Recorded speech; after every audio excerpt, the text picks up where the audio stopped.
बस रेल्वेमधून bag पैसे mobile चोरट्यास Washim गुन्हे शाखेने मुद्देमालासह केली अटक। वाशिम शहरात वाढत्या गुन्हेगारीला आळा घालण्यासाठी वाशिम गुन्हे शाखेच्या वतीने एक उत्कृष्ट कर्तव्यदक्ष टीम तयार करून गुन्हेगाराचा शोध मोहीम चालू केली।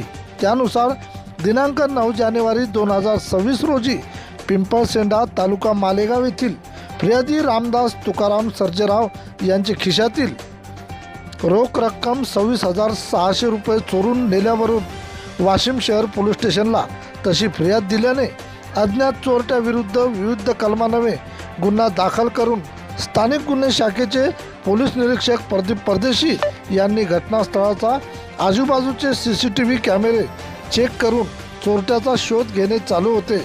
खबऱ्याच्या मिळालेल्या गुप्त माहितीवरून पोलिसांनी सापळा रचून अकोला बायपास वाशिम येथून आरोपी राजकुमार उर्फ साधू कडू डोडे वय 33 वर्षे राहणार नेपानगर जिल्हा बऱ्हाणपूर मध्य प्रदेश याला अटक करून त्याचे जवळून नगदी 9,500 रुपये व विविध कंपन्यांचे एकूण 13 मोबाईल किंमत अंदाजे 1,95,000 तसेच सोने 3 ग्राम 16 तोळे चांदी किंमत 95,000 असा एकूण 2,99,500 रुपयांचा मुद्देमाल जप्त करून केली अटक।